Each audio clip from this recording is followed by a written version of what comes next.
Well, I texted a friend of mine who's an exorcist. I said, this is what happened in the hotel room. This is what happened in the restaurant. What do you think's going on? He said, the enemy is just letting you know he's got his eye on you. We live in a world that is filled with mystery and the unseen. There is a tremendous spiritual battle going on all the time. We can't see it, but it's there. Hello and welcome to The Sacred. My name is Elizabeth Oldfield, and this is a podcast about the deep principles and values of the people shaping our common life. Every episode, I speak to someone with some kind of public profile, and they come from a very wide range of political, metaphysical, and philosophical perspectives. If you listen long enough, you will hear people who you agree with and people who really challenge you, and that is part of the point. My guest today is Rod Dreher. Rod is an American conservative journalist living in Hungary, and he's also the author of several books. The Benedict Option, Live Not by Lies, and out this month, Living in Wonder. I really hope you enjoy listening. Rod, I want to know what bubbled up for you in response to this question about what is sacred to you. Well, presumably we take outside of that the Christian faith. That is my most sacred thing. But aside from that, the first thing that came to mind was the innocence of children. Now, I didn't realize how important this was to me until, as a journalist back in 2001, I started writing about the Catholic sex abuse scandal, which ended up wrecking my spiritual life. But it was a fortunate fall. Maybe we can get into that later. But I was just completely undone by the way children were treated. And it brought me back to my school years as a boy and being bullied in middle school. You're about 12, 13, 14 years old then. And the feeling I had then, or the reality I lived, that the adults in charge saw what was happening and wouldn't stop it. So for me, not only the innocence of children, but the protection of the weak and vulnerable, that became a core value for me.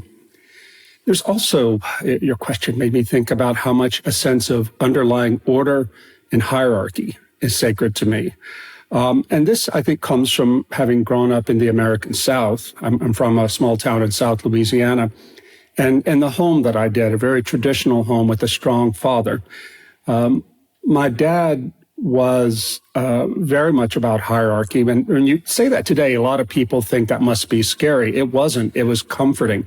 He was a gentle father in most respects, but he was also a strong man. And I watched the news a lot as a kid, and I was very afraid of the world outside. It was the 1970s. It was a time of great chaos. But our home felt so ordered, and not only ordered, but loving. And that gave me a sense of safety growing up. And it has helped me to understand why it's so important to have a sense of order, especially for raising kids.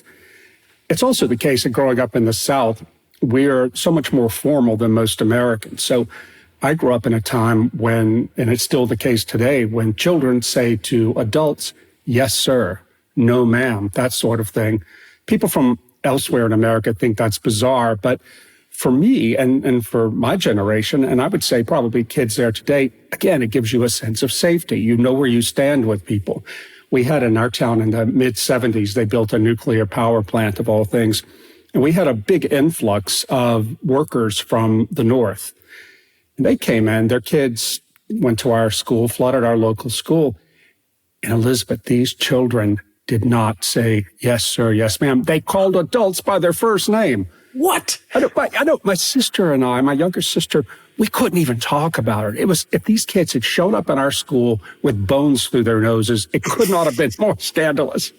So, all right, maybe we took it a little too far, but that sense of order and hierarchy underlying the world made the scary parts of the world seem less so. I would also say a sense of humor is sacred to me because that is so lacking in the world today. A sense of humor goes very far with me. I would much rather be with someone who completely disagreed with me on religion and politics, but who knew how to tell a funny story or appreciate a funny story, than with someone who agrees with me, but is very grim. And I think this comes from my Uncle Murphy, who died in the 80s. He was such a joker. When I was growing up, we would go over to his house, his and my aunt's house, And you would climb the stairs to the house built on the side of a hill, and there would be a gravestone in front of the door. It said Murphy Andrew Dreher Jr., born 1932, no death date, and his epitaph. Well, he had won this in a card game. He was playing with an undertaker who couldn't pay his bill. So he said to my uncle, I'll make you a tombstone. Well, that settled the debt. My uncle said, sure. And he wrote the epitaph on a cocktail napkin and forgot about it. A few months later, the undertaker calls my uncle and says, your tombstone is ready. My uncle sent his sons to North Louisiana to pick it up. And then he put it on his front doorstep. He would go out at night to pee on the tombstone. He was a big drinker. Yeah, I see you laughing. You can see what kind of guy this is. This was his way of cheating death. And he even threw a party for the tombstone because he said, I'm not going to be here to enjoy my wake, so we may as well have a party now. Well, when he died in the 80s, his kids said, we have to put this on his grave. So if you go to the cemetery, the little country cemetery where I'm from, you'll see this tombstone with the epitaph, this ain't bad once you get used to it. Nice. So a sense of humor is hugely important to me. Finally, I would have said family and place because those were sacred to me. And then when my younger sister died in 2011, I moved with my wife and kids back to my hometown in Louisiana from Philadelphia, not because I particularly wanted to live in a little village on the river, but because I wanted to be around my family and to serve them and to raise my children around family. But when we got there, we realized that my family rejected us. They did not welcome us. It was a close family growing up, but it turns out that I had changed too much for them. And they thought I had betrayed them by being different. Now, mind you, we were all religious. We were all more or less conservative. But the fact that we were city people, as my late sister had raised her children to believe, meant that we were not to be trusted. This absolutely gobsmacked me. I developed a chronic autoimmune disease, Epstein-Barr, which is mononucleosis. The doctors didn't know if I was ever going to recover. This, in turn, caused the collapse of my marriage. And I spent 10 years, my now ex-wife and I, struggling with the marriage. And I came to see, trying to figure out what was happening to us, that my now late father and my late sister, they made idols of family and place, so much so that they could not accept me and my family back because we deviated too much from the structure that they needed to make sense of the world. And so tragically, that ended up destroying the whole family and even my marriage. And so I got divorced in 2022. I still think family and place are very important, but I was able to see through my own sickness and through reading Dante, of all people. God really helped me deal with my sickness by reading Dante and taking it deeply into my heart. I came to see that one of the reasons I'd been hit so hard by this was I had made an idol of family and place, and my father, who was the embodiment of both. Once I realized what had happened to me, and also, by the way, realized during all this that I had never really thought that God the Father loved me.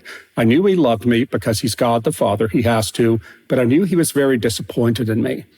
Once during reading Dante and praying my way through all this, I realized that I had inadvertently confused my father here on earth with God the Father, and I repented of that. I took it to confession, actually, and said, I need to confess this.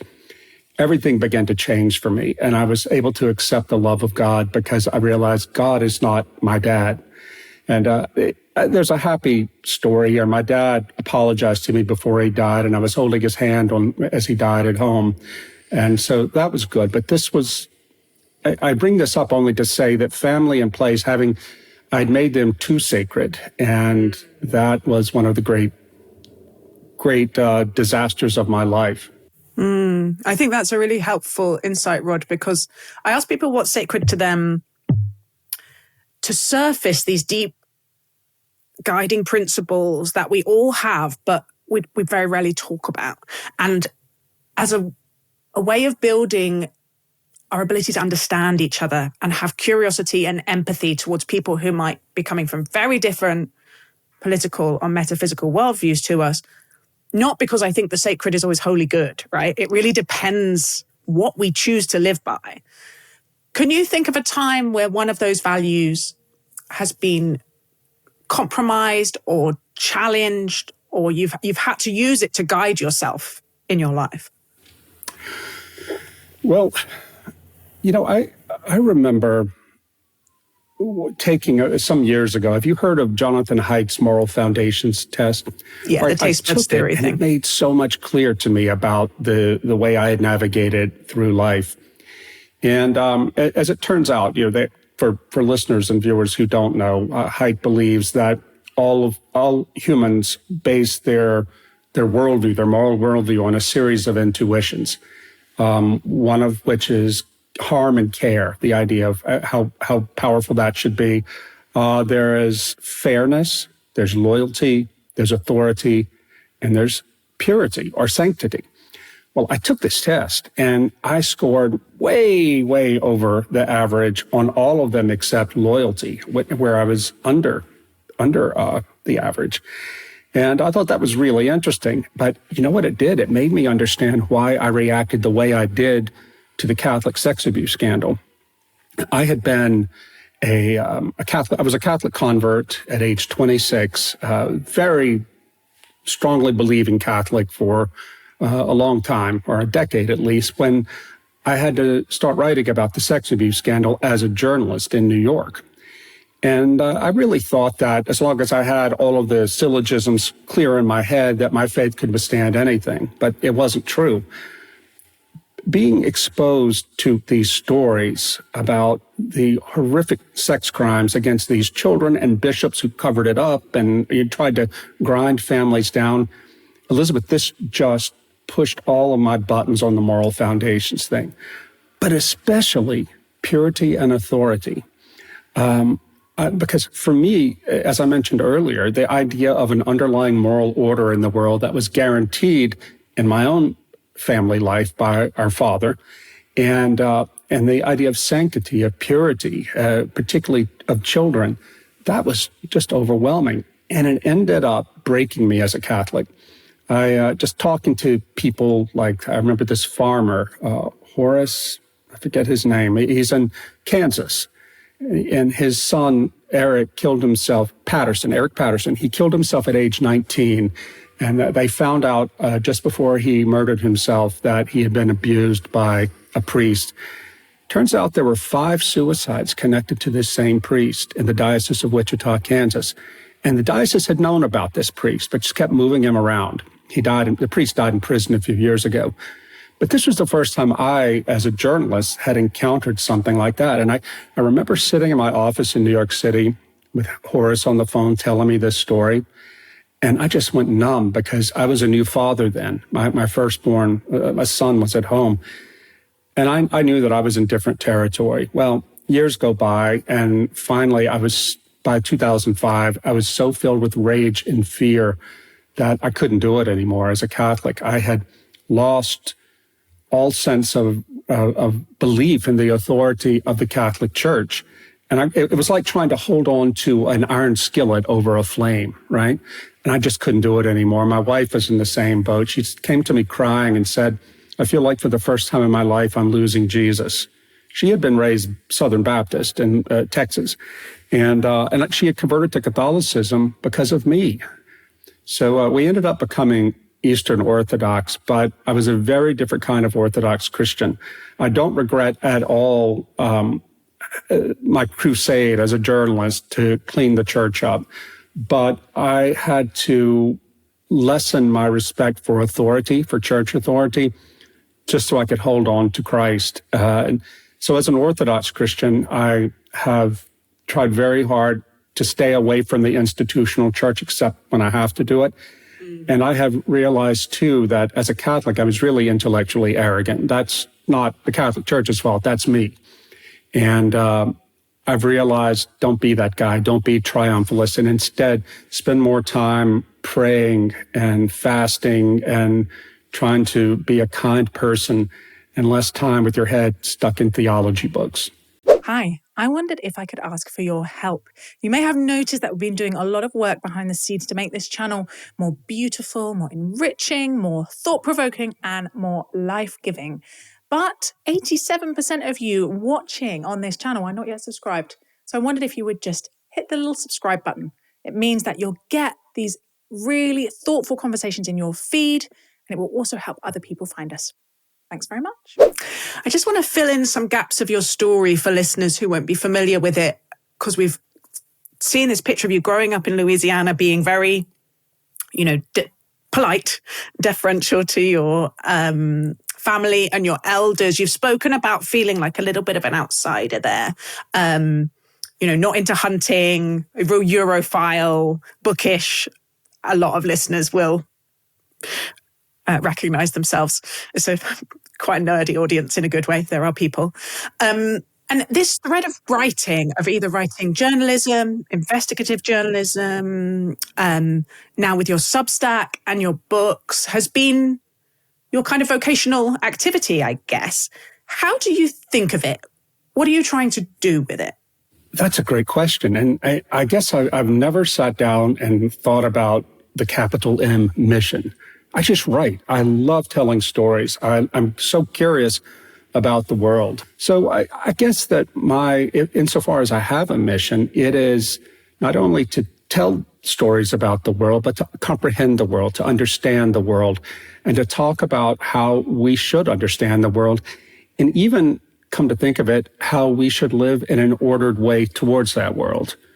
What is the right way to treat the natural world? What is the right way to treat others? How should we think about the food we eat, the people we love, that sort of thing? I believe that there is a mystery. There are many mysteries buried in the world outside our head. And I think my writing, my vocation as a writer has been to explore those mysteries and to maybe make them clear to people or help draw other people into them, as I myself have been drawn into them. That's really helpful, this kind of understanding this world and this storytelling. And you've done it, by writing about crunchy cons, which for UK listeners are kind of, we don't use the crunchy, sort of hippie cons, environmentally aware, homegrown conservatives we might think of for a long time. You've done it by this kind of investigative journalism, the film criticism. And then my understanding is that you really reached a much higher level of prominence through this book, the Benedict option, which lots of people have opinions about that haven't read, is what I've come to realize. Don't they now? Yeah. And my kind of understanding of what it said from not having read it is now different from having engaged with it properly. Could you just say in short form, what was the argument of that book? Well, the argument of the book is that we are living in a time today that is akin to the fall of the Roman Empire in the West. There is a sense of cultural dissolution and a sense of a loss of the things that unite us and help us make sense of the world, the loss of our story. And I thought about St. Benedict of Nursia, who emerged out of that, and he ended up going to the city of Rome, realizing it was chaotic. He was going to lose his faith if he stayed there. And he ended up retreating to a cave and prayed and thought and wrote the Rule of St. Benedict, which was a simple manual for how to run a monastery, which is to say a community, a tight community that was an island of safety and order in a time of chaos and dissolution. Well, I began to wonder, if St. Benedict were alive today, what would he have to say to us? Because, as I should have said, Elizabeth, the Benedictine monks, they spread like wildfire throughout the Middle Ages, and they were one of the main forces that helped bring civilization back to Europe. So I'm wondering, what would St. Benedict have to say to us today? Because most of us are not called to the monastery, but how can we live in ways that keep us focused on the faith and allow us to create a habitus, a way of living, so we can live the faith out in this time, this post-Christian era of chaos. And in the book, I talk about all the different ways we might do that. But as you've said earlier, people who never read the book thought I was saying we have to head for the hills like St. Benedict and live in a cave. I never said that. It's not possible. There is no escape. But if we are going to be faithful Christians for this post-Christian world, then we Christians are going to have to live in different, more intentional and disciplined ways so we can be for the world whom Christ wants us to be. So it's probably helpful here to communicate a real point of similarity with us in that I'm speaking to you from a very small intentional community. And the funny thing is, I'd never read your book because I had assumed I wouldn't like it. because for those aforementioned reasons, that my kind of understanding of how myself as a Christian, lots of readers aren't Christians, but I'm hoping this is still going to make listeners aren't Christian. I hope this is going to make sense. My posture as a Christian was not retreat from the world, but an attempt to serve it, right? To be loving my neighbor. But that to do that, I needed some deep roots, right? And so we have, we're not officially Benedictine, but Benedictine-inspired rule of life. We've turned the garage into a chapel. We do morning prayer. We do compline. We do hospitality. And we also got there, my husband is a philosopher, from reading The End of After Virtue. And Alistair MacIntyre. That's where I got it. Yeah, the last paragraph in the first edition, and then in the second or third edition, when he does the updated preface, there's another like ending paragraph, which is one of the most inspirational things we'd ever read. So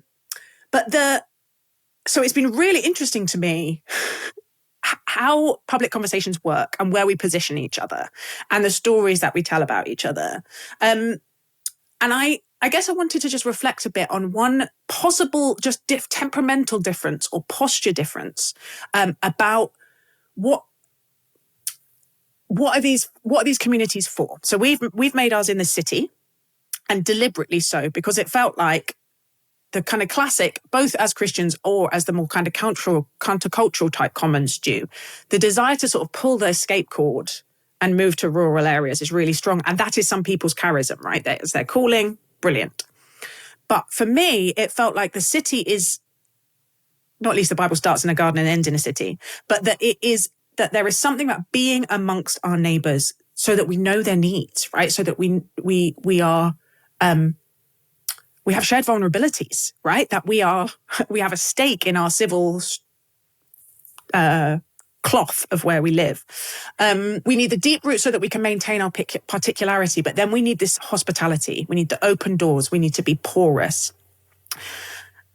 I guess the difference in our posture is maybe national and is about, in the UK, we never really have been the majority for a long time. And so I don't feel this strong sense of like the shaping of Christian ideas have ebbed. I feel like they were ebbing a long time ago, for better or worse. And also a desire to move towards the culture through these communities rather than away from it. Does that make any sense? I'm afraid there's sort of some random threads in there, but maybe you could just say what it makes you think about. Well, I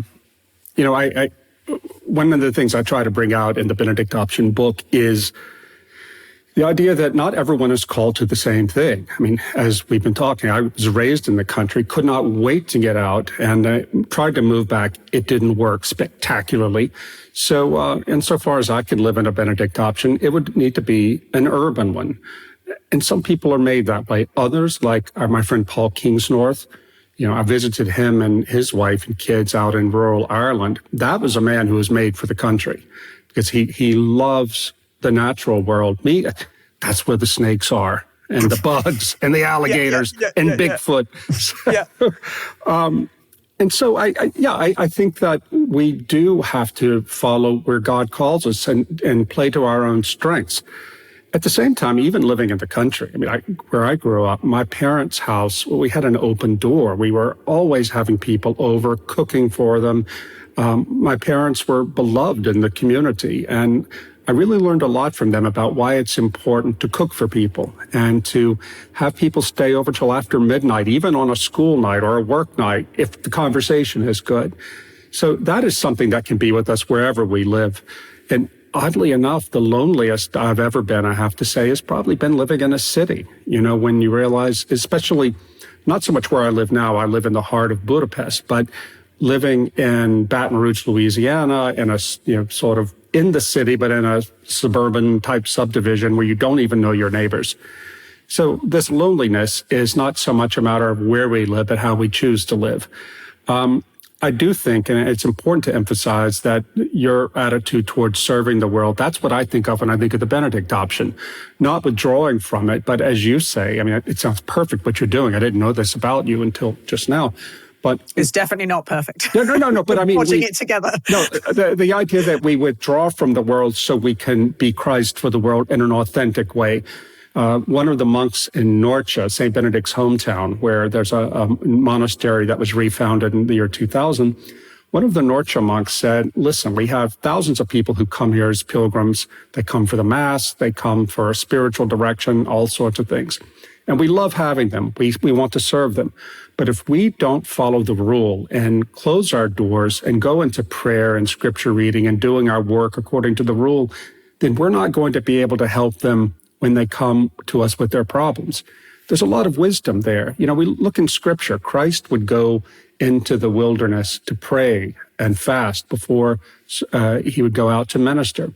There's a rhythm of life that requires withdrawing and then going forth. And I have found in my own life, there are times when I just have to shut the laptop and read and be quiet so I can know what I think.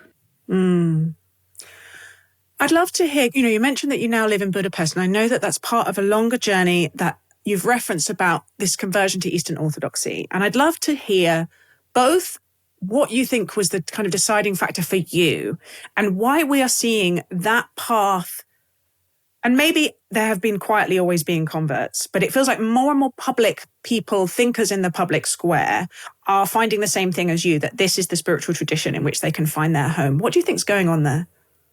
That's a great question. I became Orthodox in 2006 because for my wife and me as Catholics, we believed, as the Catholic Church teaches, that the Orthodox Church has valid sacraments, the idea of the real presence in the Eucharist. That's there in Orthodoxy. And we began to visit the Orthodox Cathedral in Dallas, Texas, where we were living, not intending to convert, but because we wanted to be in the real presence, though we couldn't receive communion without this overwhelming fear and anger that we had at the Catholic Church. And I got there and realized, Elizabeth, that, wait a minute, this is what I thought the Catholic Church was going to be when I converted as a young man. This overwhelming sense of reverence and transcendence in the liturgy. The sense, because so often in the American Catholic Church anyway, you get this, Father glad-handing who's there to tell a joke, and you just feel like, dude, take this seriously, please, would you? But we had that sense of reverence, and it was a tactile reverence. There was so much incense, so many icons, candles, things that you have in the Catholic Church, but not like in the Orthodox Church where it's overwhelming. And at last, my wife said to me, you can go back to Catholicism if you want, but this is my home. And I realized, yeah, this is my home too now. What's happening, Elizabeth, is that people are so desperate for a sense of the transcendent and the sense of something old. When COVID happened in the U.S., in our little Orthodox parish in Baton Rouge, we suddenly saw this influx of young people in their 20s, some married, some not. And we would tell them, we're happy you're here, but what brought you here? Well, it turns out that COVID scared them. They began to see that the world is far more fragile than they thought it was. And they told us that they were coming mostly out of suburban evangelicalism. They said, we know we need a deeper tradition for hard times ahead. And they saw that Orthodoxy has withstood the test of time, but it's also the case that it is, as I was mentioning, the sense of beauty and the sense of God's presence in beauty is just overwhelming. And also, I should say, the saints. I mean, in Orthodoxy, we have such a rich tradition of the saints, as does Catholicism, but in Orthodoxy, it seems that the saints of the early church and the patristic period are much more emphasized. And when you read their stories and you read the stories of their martyrdom, there's something that draws people into that. They want to know what kind of faith, experience of faith gave people the courage to live and to die this way. And in my own case, too, the thing that finally pushed me to convert was something like 6 or 7 years after this event in Chartres. I met an elderly Catholic Monsignor who was so saintly. He radiated light and joy. He was in his 90s. And I went to interview him for the paper and asked him about his conversion. And he had had 2 miracles that happened to him many, many decades earlier that brought him back from atheism and then sent him to the priesthood. And when that old man talked about this, his tears were coming down his cheeks like it had happened last week. I realized sitting there 24 years old as someone who was convinced of Christianity but was afraid to submit, I said, this old man was a witness. He changed his life in a radical way because of what he saw. I've got to change my life too. I can't put it off anymore. So you have this bookend of an encounter with beauty and the encounter with radical goodness in the person of this Monsignor. And that's what made the propositions of Christianity come alive for me. And I think in Orthodoxy, you can have that to an incredibly intense degree today. And that's what's drawing people. Yeah. Let's talk about wonder then. And I really liked the line in your acknowledgement where you said Ross Douthat had said to you, you need to write your woo book. It's a fascinating exploration of some things that a lot of, I think, mainstream readers are going to be like, wow, we're really in it now. What felt so important for you to write about? What does it mean to live in an enchanted world and to posture ourselves towards in ways that maybe humans did for centuries and we've possibly forgotten how to do? Well, I've been telling woo stories about exorcism, about miracles, things that I've encountered or people I've come to know have encountered for years. And you can really, get a room in the palm of your hand when you tell these stories. And I was wondering, what's the point of them? Why should they matter to people?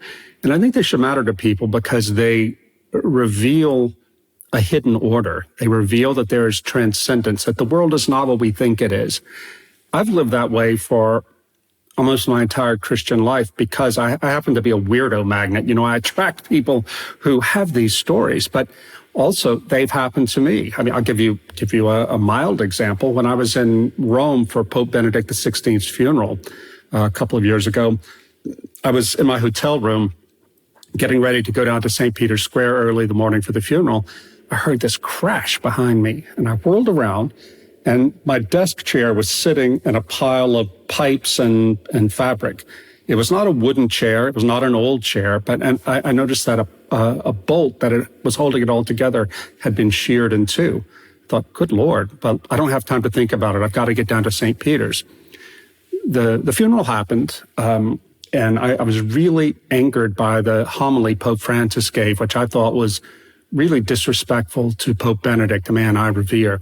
That afternoon, I met some journalists, two American journalists who covered the Vatican at a restaurant in Vatican City, and we were talking about what happened, and both of these men were telling me how difficult as Catholics their jobs were covering the Vatican because, as they agreed, so little about what happens in that place has anything to do with Jesus Christ.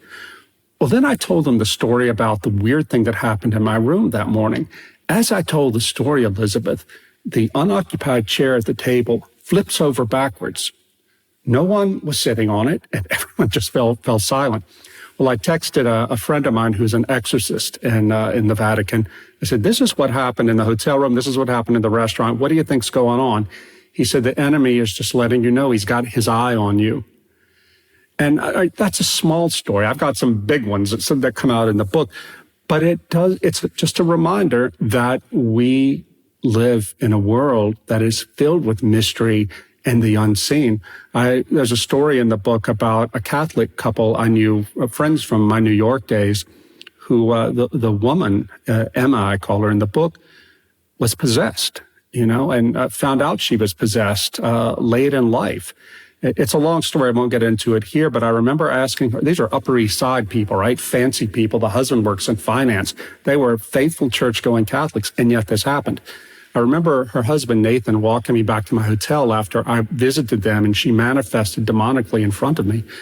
I said, how has this changed you, this whole crazy experience of working with an exorcist and your wife? He said, now when I walk down the street in Manhattan, I realize there is a tremendous spiritual battle going on around me all the time, and we can't see it, but it's there. This long roundabout answer to your question is, I want people to be aware of this, that this is really going on, that as St. Paul says, we really struggle against principalities and powers. But not only the dark side of it, but the light side of it. I mean, there's a story I tell in the book. You know the story about Stefano, The young Roman guy raised in an atheist family, communist family, hated God, but then mysterious synchronicities began to happen to him. And he's getting out of his car one day. He was 19 years old with his cousin. It was just before Christmas. They were going to a party, and he sees this homeless man across the street. The homeless man looks at him in the eye, rises up, walks over to him and said, "Stefano, I finally found you. Jesus Christ sent me, and he wants you to know that you don't have to be afraid anymore. From this day, you will serve him." And then the homeless man begins telling Stefano about his whole life. Stefano told me he was crying. He couldn't figure this out. What's going on? He told me even that if his cousin had not been standing there watching and listening to this, he would have thought he hallucinated it. Stefano asked the homeless man, "Are you an angel?" No answer, just a smile. He said, "Well, what's your name?" The man said, "You can call me Felice de Natale, Merry Christmas." This was right before Christmas. Then Merry Christmas falls on his knees, raises his hands, and begins to say the Our Father. And after each line, he would add these praises, elaborate praises of God. He finishes, stands up, bows, walks away, and disappears. Well, Stefano converted. He converted his entire family, even his hardcore atheist father on his deathbed. Those stories happen. They really do happen. And I can sit there and tell people, give them an apologetic argument for Christianity all day long, and they can just flick it away. But you tell them a story like that, and they listen. It opens doors in their hearts and minds. Yes, it was really interesting reading, because one of the things that I write and speak about a lot is just the centrality of encounter. I'm a kind of charismatic Christian. I have kind of started there and then lost my faith and then found my way back to something very austere and rational and intellectual. And now I'm really I find it quite mischievous, because I'm often speaking about these things in settings that are not Christian, or Christians but scared of this bit, and talking about, I went to church on Sunday and had a really big cry and a dance and needed to speak in tongues, because of my sense that the transcendent and the mysterious and the these moments of encounter and breaking through are, I think you use the line, the sort of heart of all true religion, or the center of all true religion. And I think we're moving from a moment where I was saying the other day that, with my more sort of sociology of religion hat on, and I spend a lot of time listening to people outside the church, that we're moving from the non-religious default being kind of atheisty, although more like agnostic-y, to the default amongst the non-religious, particularly amongst younger people and particularly amongst women, partly, I think, driven by the climate crisis and by psychedelics, to more default pagan-y. And pagan is not a helpful sociological category, but it's the best I've got at the moment. And what I'm observing in my friends who are not who are non-religious or outside the church, this real, particularly among young women, this uptick in interest in astrology and tarot, and people talk about themselves being witchy. And what your book made me think is that there is something, related or parallel or reacting to willingness in the church to talk more explicitly about what has always been the sort of orthodox cosmology of angels and demons, essentially. What do you think is driving? Why now? Why is this moment of what you see as being a kind of re-enchantment of the world happening?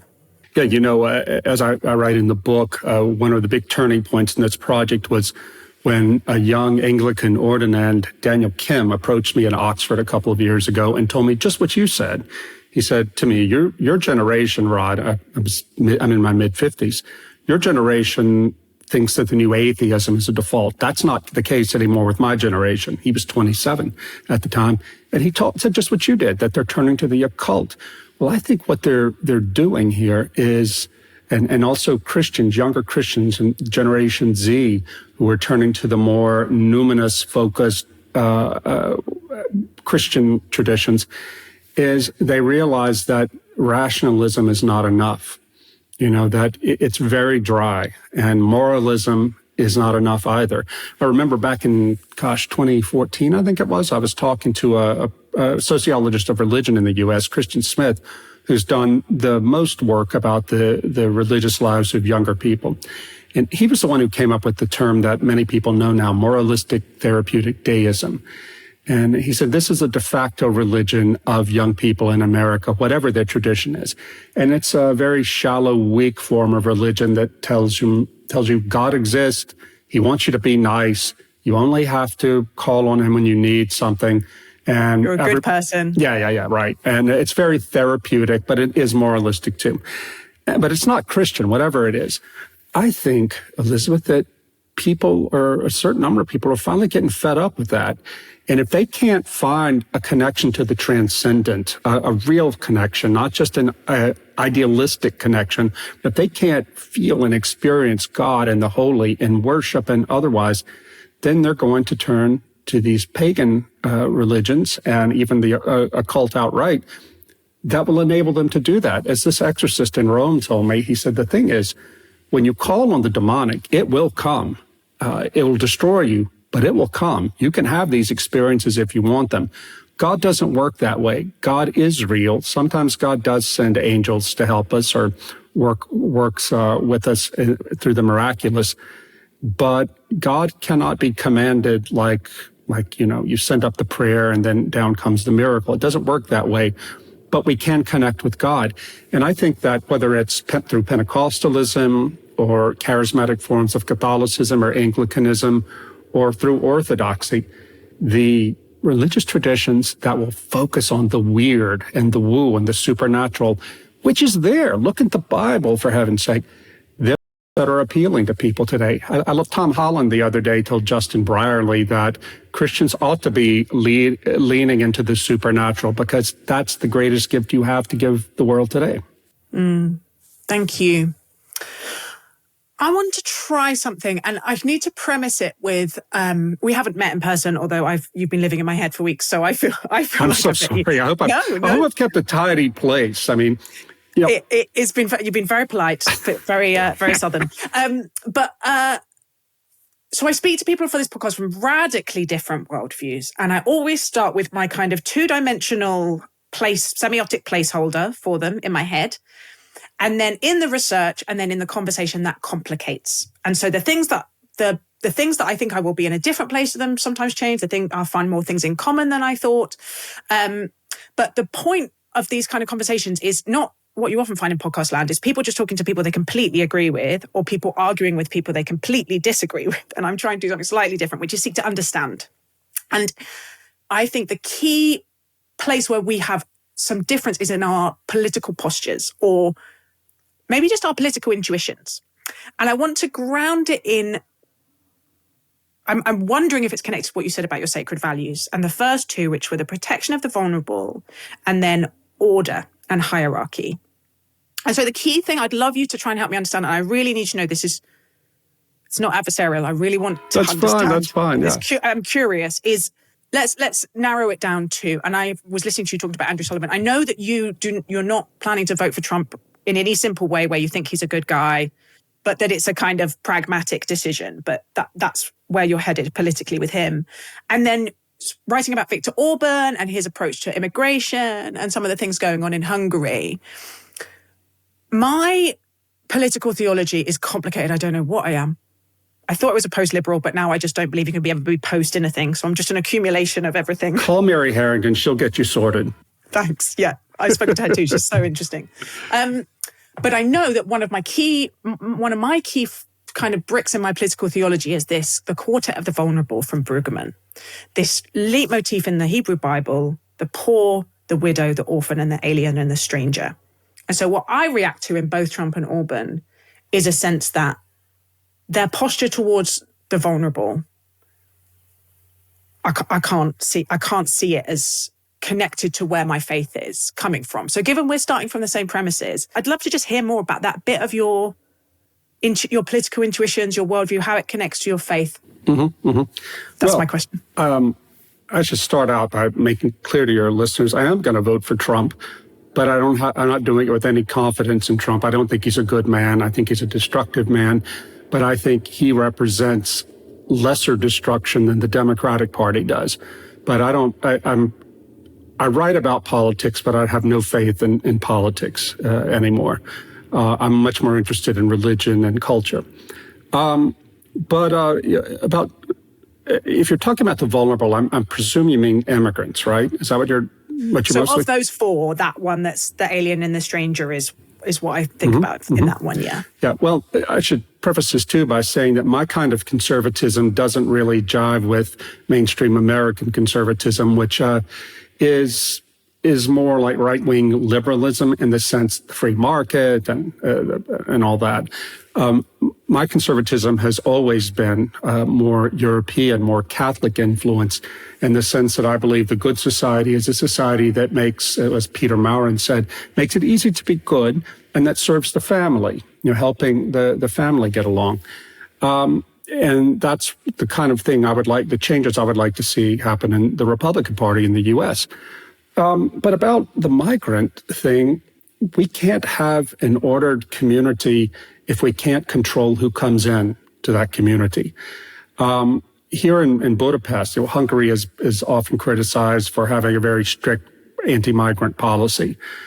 But we get people coming here to Budapest from the UK and Western Europe who walk around and they're like, this feels like Europe used to be. You don't have the crime that has accompanied so much migration. And there's a sense of order here that doesn't require on every street corner. You don't see police often at all here, but there's just this unspoken sense of order that because the people here share so much in common. Now, I do believe that as Christians, a government has a duty of care to help those who are suffering. The people coming out of the Middle East, for example, in 2015, they had a right to our help, but that doesn't mean they have a right to come into our country and settle there. I had a visit this summer with an American guy who had been a student in Germany the last 2 years.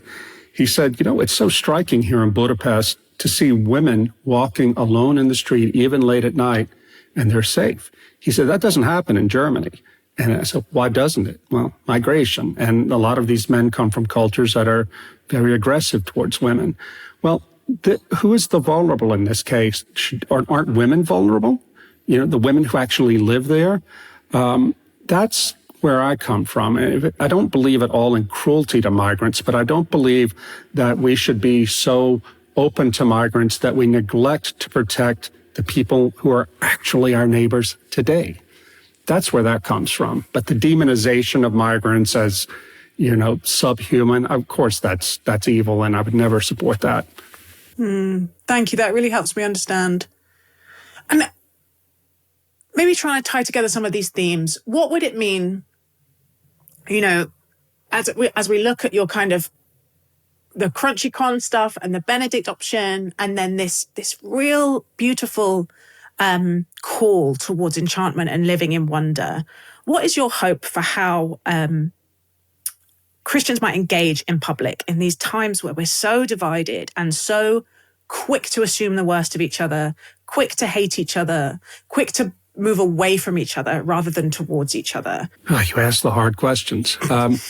I think, and this is going to sound trite maybe, but I think we just have to be as fully ourselves in the public square as we can be as Christians.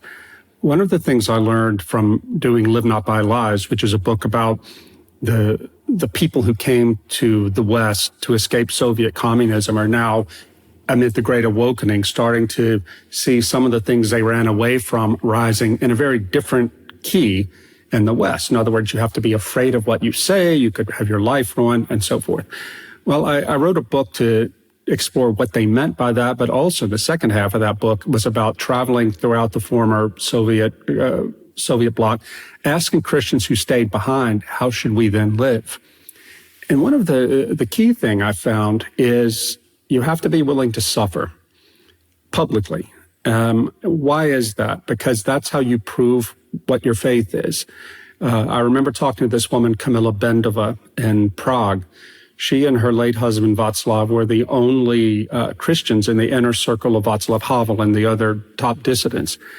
And I remember asking her, I said, Kamila, was it difficult for you and your husband to be part of this circle? Because Havel and the others, they were all hippies on the left, and Kamila and her husband definitely were not. She said, no, Rod, it was not hard at all, because when you're faced with the sort of thing we were all facing, the greatest thing you need to look for in other people, the people you draw close to, is courage. She said, you mustn't imagine that our fellow Catholics had courage. Most of them didn't. They kept their heads down and wanted to stay out of trouble. But my husband and I felt that we couldn't live that way as Christians. We had a moral duty to God and to the community and to our own children to stand up and protest. And we knew the ones who would stand by us were Havel and this other crowd. They would look after our children if we got sent to prison, and so on and so forth. So, but from that... That's quite a statement to be able to say, isn't it? Yeah. And I took that to heart, and I think we all have to take it to heart. But the importance of suffering, willingness to suffer, that is the key aspect of our Christian witness today. And we don't have gulags now. Nobody's going to prison yet, although in the UK, things seem to be accelerating. But nobody's going to prison for their faith yet.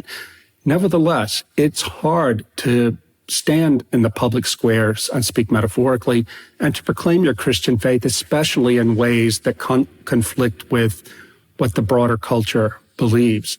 Because we are in a post-liberal time when people are completely intolerant. If you hold a traditional Christian view on abortion, on sexuality, and so on, if we can bear witness through suffering and through suffering well, meaning joyfully, I think that's very powerful to people. This is not to say run into the middle of Piccadilly Circus and start ranting at people. I'm not talking about that. I'm talking about bearing witness in small ways through acts of kindness and mercy and forgiveness. This is something that I struggle with myself because I can have a quick temper. I'm very sharp with words. People always say to me, I didn't know you were actually such a nice guy because of the way you write. I'm like, God, I need to work on that. But it's really true, though. I think this, going back to my dad, even though my dad and my family and I had a really bad falling out, seeing how much my parents, even though they had strong views, cared about people around them really made a difference to me. I remember when I was in college, my father, born in 1934 in a rural part of the Deep South, he had all the racial views you would expect of people of that generation. And I would come home from college in the 80s and lecture him with the Ciceronian ardor about the wrongness of his views.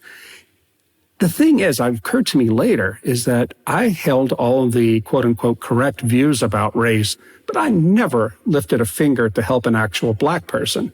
My father had all the incorrect views about race, but there were lots of poor black people who lived around us. My dad was helping them. He would help them out, and he didn't see a contradiction there. It was a rebuke to me when I got older and less self-righteous to think that pay more attention to what people do than what they say and they believe. My dad saw, even though he was a racist, he saw his duty to help his fellow man who was suffering. And the older I get, the more I see how morally complicated people's lives are, and my own life is, the more I see that the act is better than the idea.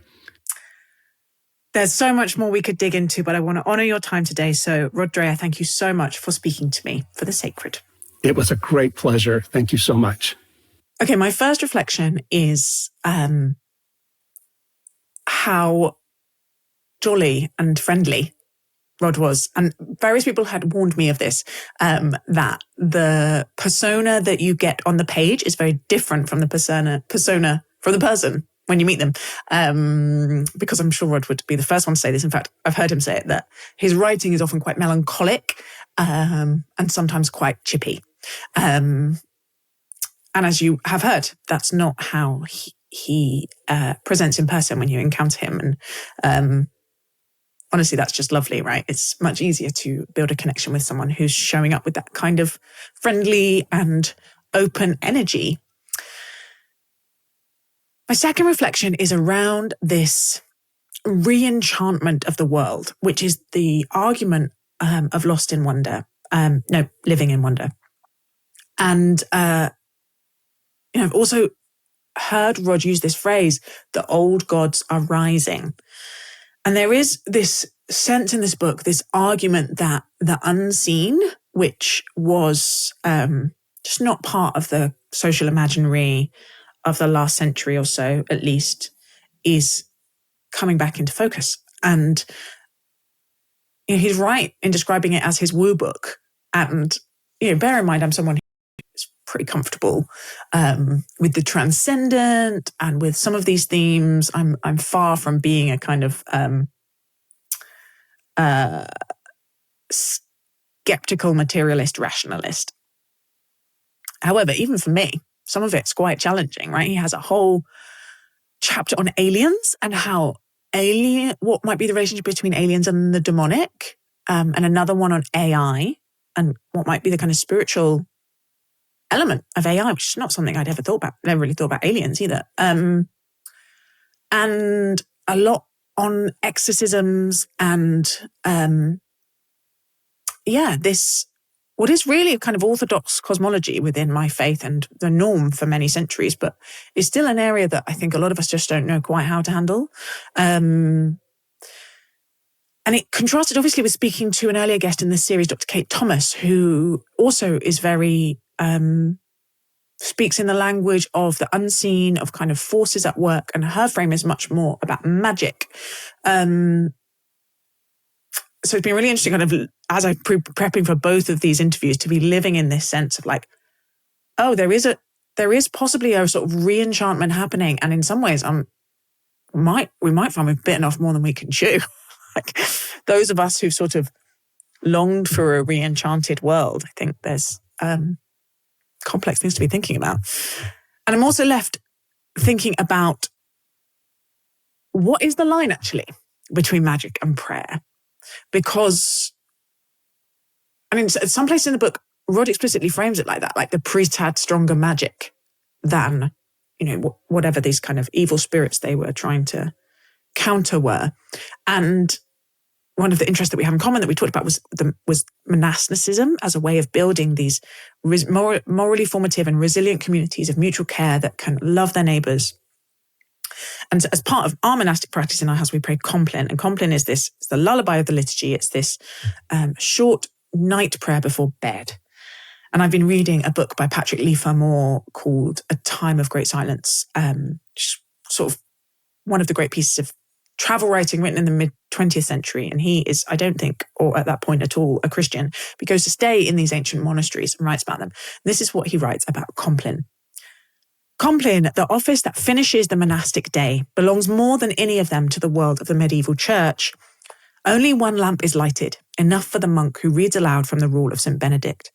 The faces of the seated monks are hidden in their hoods, their heads bowed, and they themselves are only just discernible under the accumulation of shadows.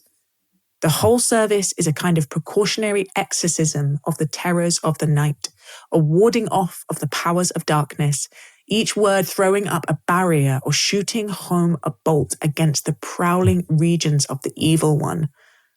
One by one, the keys turn in the wards, the portcullises fall, the invisible drawbridges touch the battlements, the windows are barred against the lurking incubus. The pre-8th century iambic dimeters seal up any remaining loopholes against the invasion of the hovering succubi. Such a great writer.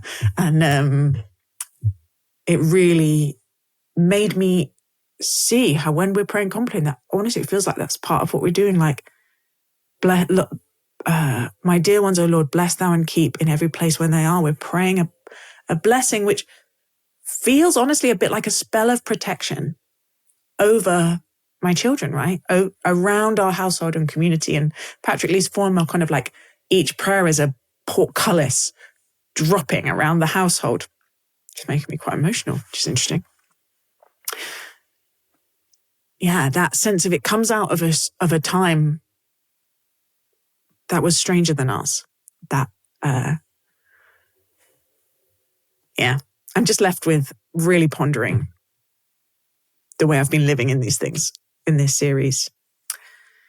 And the final thing with Rod is to name something, which is that I found it more emotionally and intellectually turbulent preparing for this podcast than for most, because every guest I talk to, I have some things in common with and some things that are different or that I disagree with or I don't understand. But with Rod, it was like both of those things had been turned up to 11. we have a huge amount in common. It's very rare that I meet someone who is as sort of interested in and versed in monasticism as me, but he also talks about beauty. He writes about the sacred. He writes about the kind of erotic element of spirituality, as I said, very unusual that anyone else goes there. There's passages in his book that I was like, oh, I've written something really similar to that, or I could have written that. I was sort of nodding along vigorously. Not all of it, by a long way, but sufficiently to it that I felt this really strong, like, oh, there's loads we can talk about that we have in common. And a probable equal amount of dissonance, of disagreement, of radically different intuitions. Not so much in that book, because that book doesn't really go there. In fact, what I'm noticing is none of his books quite go there in the same way that some of his Substack and his public profiles do. But this radically different political theology, essentially, that could lead him to see in Trump and Orban leaders that the world needs, right? That might serve the common good. And I know that there's complexity around that. It's not that he thinks they're great guys, but my intuitions about the kind of leaders that we need to build a just world, and particularly for this care of the vulnerable that I see as such a strong thread in the Christian ethic in general. The alien and the stranger, those on the outside. And I obviously asked one question about it, but I think what I would love maybe if Rod is willing to, is to have a longer conversation, because I think actually we might be able to have enough similarity and enough respect to have a conversation where we're really seeking to understand each other. Because the trouble with this kind of stuff is it feels very high stakes, doesn't it? Like particularly right now, we're in the lead up to the US election. Even as you probably heard, I was answering that question, I could feel myself tensing up, right? Here is a very deep disagreement about what we both really care about. Is it possible to stay connected? Is it possible to stay seeing each other as fully human across this disagreement? And I was inspired, and you'll hear later in the series, or perhaps earlier, an interview with Daryl Davis, who is someone who is able to build friendship across extremely deep difference and listen to people who hold radically different views from him and do it with this grace and compassion and see real transformation in it. So I am very committed to the fact it should be possible to listen and seek to understand, even at this level of difference. But I wasn't quite brave enough today to really push it. And I'm left pondering that. I'm left pondering many things, frankly, but I won't burden you with them all. Thank you so much for listening to this episode of The Sacred. My name is Elizabeth Oldfield, and this is a podcast made by the think tank Theos. You can check out Theos's wider work at our website, and also do listen into our sister podcast hosted by my friend Nick Spencer called Reading Our Times. Our production team are Lizzie Harvey, Dan Turner and Amari Yagandran, and our music is by Luke Stanley with vocals by Lizzie Harvey. Look forward to speaking to you next time.